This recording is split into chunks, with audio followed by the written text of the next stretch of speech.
Okay, so here is your standard run from July 4th, and we'll just watch it through in regular time, and I probably won't say much, and then we'll watch it again in slow motion, and that's when I'll do the real analysis.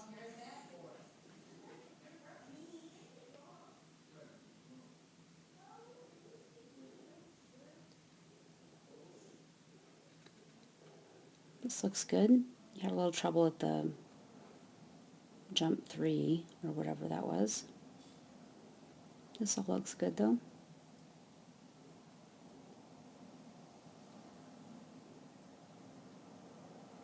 That was nice to the table. A lot of people had trouble. A lot of dogs went to the tire as an off course if the handlers were on the right side of the dog.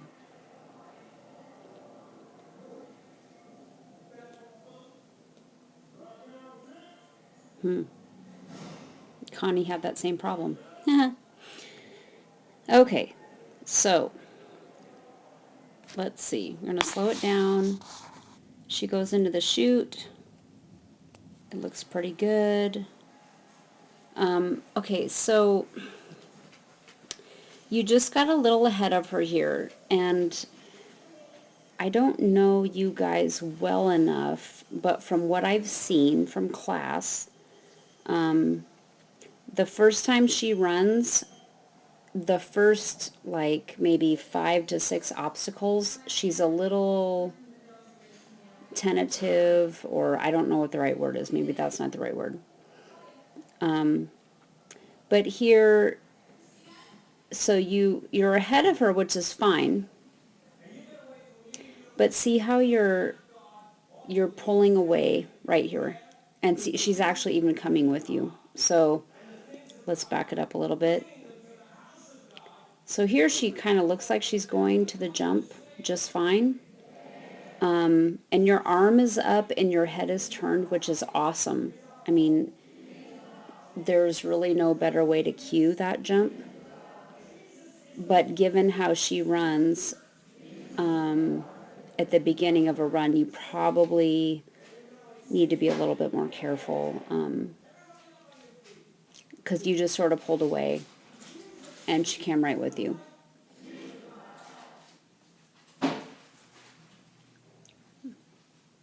And then you have a little trouble getting her over it because she's probably like, you know, what the heck? And you do good with her.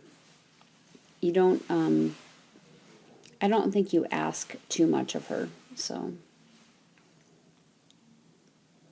here she looks good. Your positioning looks good. That's nice. That was nice. You had kind of a funny little bobble there. So right here, I mean, of course, it's easy for me to see on a video because I'm slowing it down, but she's pretty committed to this jump. And you are still giving total forward cues, which is towards that table. So probably where you are now and looking at how she is, you probably could have started pulling this way. But that's a really hard thing to see as you're running your dog. So, and you sort of correct yourself there. You're like, oh crap, I'm going a little too far forward. But she recovers nicely because she tends to just sort of do what you want her to do. Now, okay,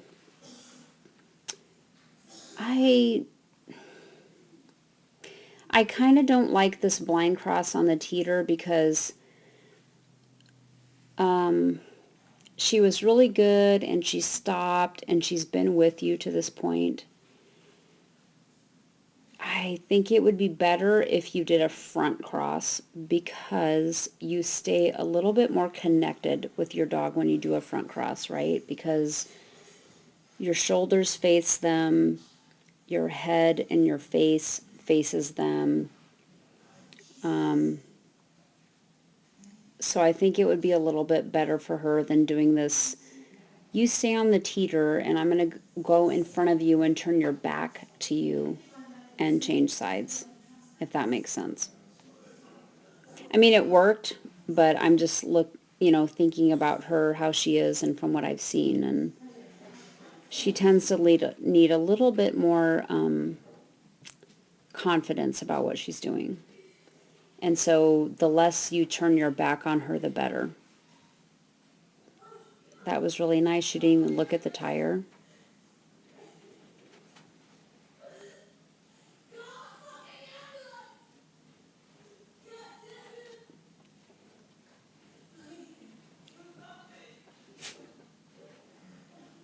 I think she gets called on the A-frame, which is sort of interesting. And I don't know if that's a regular issue or not. So this part, this was a little tricky. Because you can see where she is coming out of the tunnel. There's like a little bit of white there. And you can see you've not even crossed in front of her yet. And where your arm is. And you can see they have to go double and then to this jump.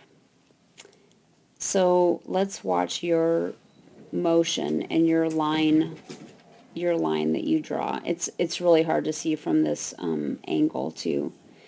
So you do your blind cross. She takes this jump, but now you can you see how you're behind the wing of the double, which is going to make you sort of pull this way and then have to redirect this way. And this was sort of the challenge of this part that I don't think a lot of people saw. You kind of had to, when your dog was in the tunnel,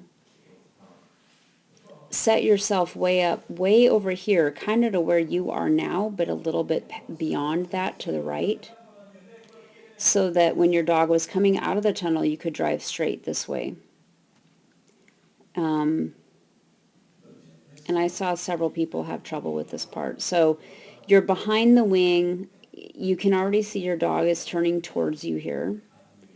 And you're just coming around the wing, so you're having to push her out to the next jump. And she just doesn't like that. She likes to have her information sooner. So that's why you had that bobble there. But you just kept going, and I thought that was awesome because that was purely a handling issue and not a dog issue. So that was good.